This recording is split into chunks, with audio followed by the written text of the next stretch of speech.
Well, as you guys know, insanity has been the trending topic in the NBA. Last night against Miami, we saw that Jeremy Lin finally came back to earth. The problem is, I see all these haters on Facebook talking that Jeremy Lin is garbage, Jeremy Lin is done, blah blah blah, all that stuff. And, you know, I don't see why.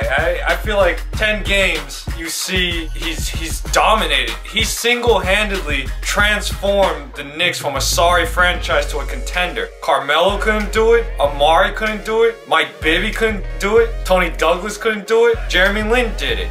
And you still see all these haters. And I don't see why. An argument that haters still try to resort to is his turnovers. He does have a high turnover rate, but think of it. He plays 40 minutes a game. He has the ball every possession. Of course he's going to turn over the ball, especially against a team like the Heat, who have pretty much the best defense in the league. So what else is there? I mean, he's just such a dominant force. I don't think he'll always be this dominant. I think he'll just be he'll be an above average point guard, but he will be a starter. I personally didn't think he would, because I thought 1 or 2 games he was a fluke, but after 10 games you gotta respect the guy. He's played good teams such as the Lakers and Mavericks, so you can't use that argument against him.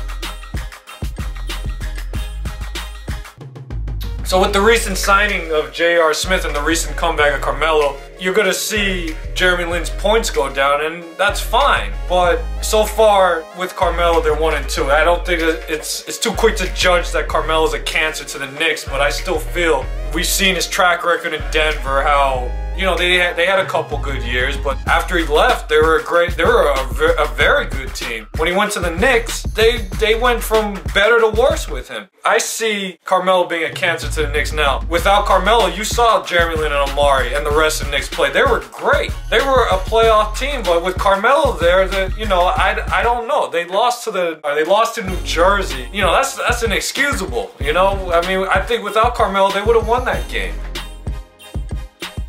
And in Miami, you know, that's something you can't rag on the Knicks about. I mean, a lot of teams can't beat Miami.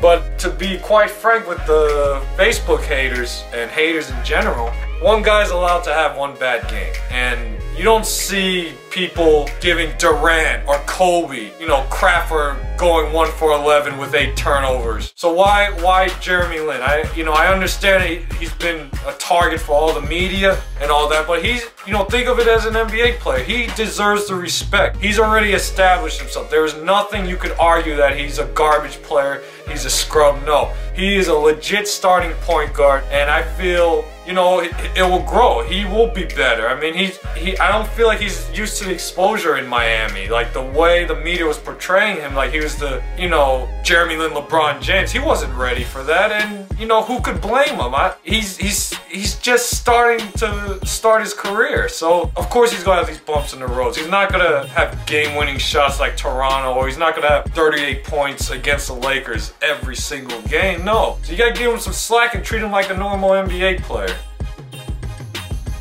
Alright, concluding my video, I want to say that, you know, quit hating, cut him some slack, because this guy is going to bring, single-handedly, is going to bring the Knicks to the playoffs. I don't know how far they're going to go into the playoffs, but just in general, the way one player transformed a team should be enough credit for people, especially NBA fans, to respect him, because you're not seeing that throughout the league, such as, you know, maybe Chris Paul, you could maybe give him that kind of credit, but, you know, there's not much. So overall, Jeremy Lin is a legit player, and he's going to be staying for a long time. And I will see you in my next video.